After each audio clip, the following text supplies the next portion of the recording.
Welcome back. You're listening to Get Real with Bob and Stacey. You're joining us for another exciting episode. We've got a super special guest on the phone with us calling in from L.A. right now, Mark Langford, best-selling author, career coach, and motivational speaker. Welcome to the show, Mark. Thanks, Bob and Stacey. Really glad to be here today. So I want to give a little bit of background on Mark. Mark is a Harvard MBA who worked in the corporate world for over 25 years for world-renowned companies like Procter & Gamble, Macy's, and Technicolor. He also did stints on Wall Street and for the U.S. court system in D.C. He helped build several startups, launched several entrepreneurial ventures of his own, and lived and worked in Europe for 7 years, where he conducted international business development and led one of the first ever deployments of internet television. After having a near-death experience that refocused his life, Mark transitioned out of the corporate world 3 years ago to help people define and realize personal purpose by tapping their inner knowing. To that end, Mark came out with his book in September called Thank God It's Wednesday, A Business Professional's Guide to Realizing Purpose, Passion, and Life-Work Balance. And it made the Amazon bestseller list on 4 different categories. Mark is now in L.A. He's a professional career coach and with clientele from around the country. And he has a really unique combination of business acumen, spirituality, intuition, and extensive coaching experience to support those who are looking for greater meaning and fulfillment to get clear on their goals. So first off, for you, Mark, I have a question. It sounds like you had a pretty frightening near-death experience that changed the course of your life and ultimately led you to write your book, Thank God It's Wednesday. Can you tell us about that?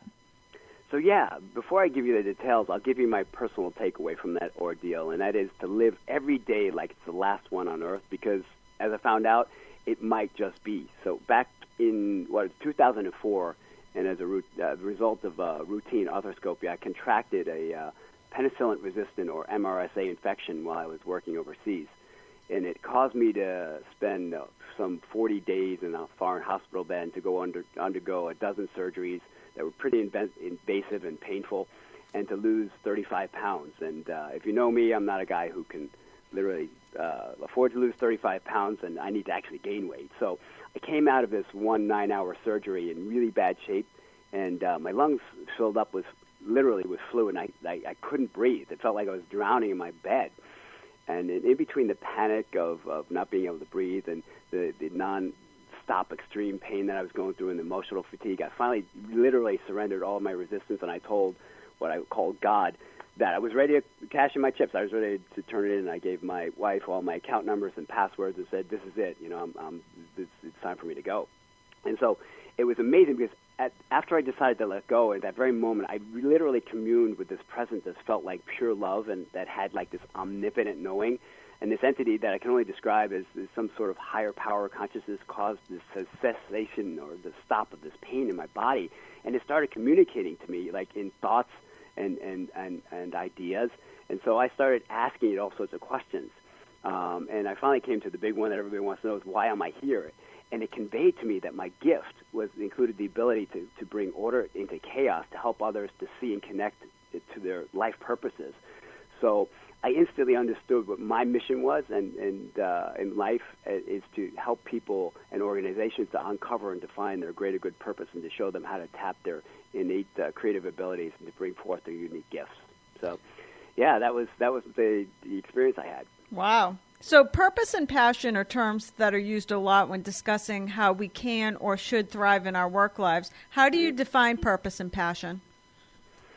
You know, you've probably heard things like follow your bliss and quit your job and go do what you love, and the money will follow. But, the book that I wrote, Thank God It's Wednesday, actually teaches people how to figure out what their purpose and how to align their entire life around it and how to use more of their talents and abilities. And Thank God It's Wednesday shows that your professional purpose is the intersection of what you love to do, what you do well, what the world needs, and what you can get paid for.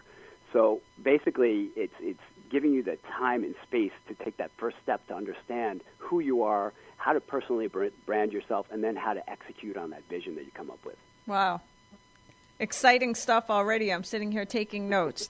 One of the things that you talk about in your book, and I'm dying to get some more information on this because, like I said to Bob before the show, I might have this sometimes. You use the word work sickness throughout the book to describe one of the biggest problems people face today. What is this sickness? Yeah, at its core, work sickness is a sense of separation, and it's contracted when we follow somebody else's playbook and their expectations to the exclusion of our own personal inner knowing. And it manifests itself in the form of being constantly on the grid and feeling anxious and unfulfilled, and it shows up in the form of cynicism and fatigue and overwhelm.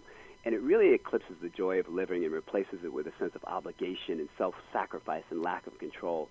And it also saps, limits creativity, and evaporates hope, leaving, its victims feel trapped by routine and like there's no means of escape.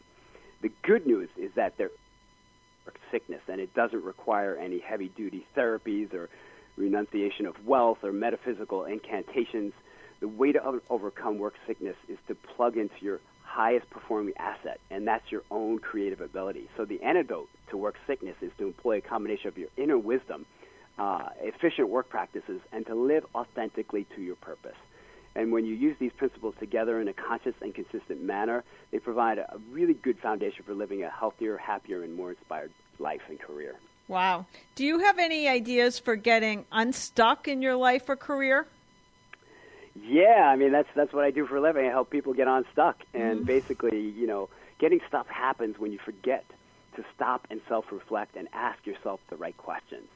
So some of the tools and tips that I can help your listeners with is to break out of the rut, is to start noticing when they're feeling constricted and closed and on edge. And when you have that feeling, check in with yourself and make sure you're focusing your attention on what you want and what you do, instead of what you don't want to happen. Because most of us really focus our attention on what we don't want to happen, and guess what happens? Exactly that, because we're tuned into that, and we're kind of expecting that, and that's what shows up.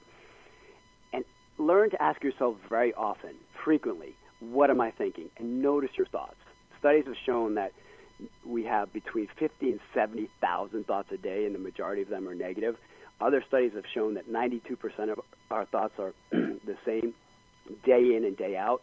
So it's not unusual to see that our lives become like that movie Groundhog Day, where it's the same thing over and over again. So what you want to do is really see what you're thinking and see if it's negative, and if it is, replace those thoughts with something more positive and not try and resist the thought, because resisting will only give it more power. So if you believe that money is hard, money is the root of all evil, money is for idiots, replace that and say money is easy, it flows to me, and sooner rather than later you're going to groove these neural pathways in your mind that you'll start truly believing in that and tuning into that, and that's exactly what will happen. So test your beliefs and ask if they're true, and if they no longer serve you and if they're not true, change them. So those are some tips that I could give you right now, and there's a whole bunch more if you want to get into that. Wow. By the way, people can check out your website at TGIW for Thank God It's Wednesday, or at C-Synergy, SYNERGY.com.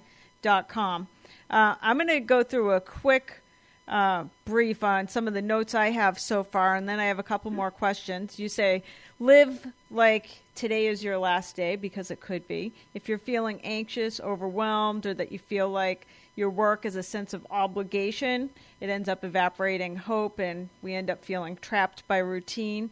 The best thing you can do is to plug in to your creative side and live authentically. You gave us some great ideas for getting unstuck, such as start noticing when you feel constricted and focus on what you want, not what you don't want, which oftentimes we end up focusing on what we don't want and we get more of it. Notice your thoughts and turn to the positive side. So you gave some great examples, like instead of thinking that money is hard or bad, think about money is easy, to groove those new neural pathways. So as a professional career coach, you help people make a transition to something they love. Can you share some of the secrets Sure. that you have? Yeah, absolutely. Practically speaking, here's some tips to kick off on how to transition to something that is more fulfilling, financially rewarding, and fun. It's like, first, do the work. Make the time and space to get clear on what you really want. What are your gifts, and how do you define happiness? 80% of success is discovering your personal purpose and in making the time to do the work to figure out what that is. And then the 20% that's left over is really just asking the right questions and exploring the solutions and getting out there and doing it, but really taking the time out to figure out where you want to go. Because most people really don't do that, and they're tossed from one position to the next, always chasing the money or the status, and they don't sit back and say, or notice that there's a difference between success and fulfillment. And they may be successful, but they're not necessarily fulfilled. So find out what really fulfills you. And so how do you do that? One of the best ways is truly to work with somebody else. And this is why I got into the coaching profession, because I love helping people to find their personal purpose and passion. Work with a coach. They know the right questions to ask. They know how to keep you accountable and motivated, as well as to support you in connecting the dots and seeing the patterns and themes in your life that will help direct you. You know, friends and teachers and family don't always make the best mentors because they have a vested interest in seeing you stay the same in the status quo, because that's what they know, right? And so seek out somebody who really can help you and bring you to the next level. And then third, take bold actions. Once you get clear on your direction, you have to execute. Develop your personal brand. And what I mean by that is have your elevator pitch down. Have your social media presence and your resume and your business plan or your personal collateral all in order, speaking the language of the systems and the networking that you want to do, so that everybody understands what you're looking for and what your personal value is and what your value proposition is. And then go out and network like crazy. Talk to everyone and tell them your value prop and what you're looking for, and ask for referrals and leads. So on the practical side, those are some really good things you can do. And then on the emotional side, acknowledge yourself and become more self-loving and self-nurturing. So many of us talk down to ourselves, and we ask ourselves how and what if and kill our ideas. You got to ask what else is possible and acknowledge yourself every day and feel gratitude for what you have. And when you have that, you'll get more of that flowing to you. And then finally, just really be willing to ask for support and help when you need it. You know, we humans are designed to be interdependent and to help one another. So you don't have to go it alone. You know, you don't have to think you have all the answers. Oftentimes it just takes the help and support of other people to become the best version of yourself. This is awesome stuff. I can't wait to read the book. First of all, why is the book called Thank God It's Wednesday? Well, because my thought is if you're happy on Wednesday, then you're happy every day of the week. And it's a little play on words because in the business world, everybody's talking about thank God it's Friday. And they're always looking forward towards the weekend. So imagine if you look forward to Wednesday being the high point in your week. It's like that means you're happy every day of the week. It is truly the midpoint in the week. And if you're good there, you're good all the time. I love it. All right. Last question. We only have a few more minutes. And you touched upon this in talking a few minutes ago, but don't you think for most of us we are our own worst enemies, that we have these thoughts in our heads about what's possible for us, and just getting unstuck from our own beliefs about ourselves is the biggest hurdle? Yes, Stacey, you hit the nail on the head. And basically, your beliefs serve as the foundation of your thoughts, and your thoughts cause you to take action, and your action creates your environment, and guess what? Your environment reinforces your beliefs. So your belief system is everything. It's how you perceive everything and what you're going to take action on. So that's why I said earlier in the call, take time to ask questions about your beliefs. Are they true? Are you absolutely sure they're true? How do you feel with that belief? How do you feel without it? And if you feel better without it, then it's time to turn that around and to tell yourself new stories, because really we're the sum total of the stories that we tell ourselves. Mm-hmm. And like I also pointed out, most of our thoughts are negative. So find out and notice when you're thinking negatively or self-criticizing, and turn that around and literally stop, pause, make it a little mini meditation, if you will, and ask yourself why. Why am I triggered by this? Why am I feeling this crunchy, closed sensation? And then get to the root of that and see if it's true, and if it's not, then create a new belief for yourself. I'm curious, when you went through your changes and after your near-death experience, and you are now living a totally different life, totally different business, etc.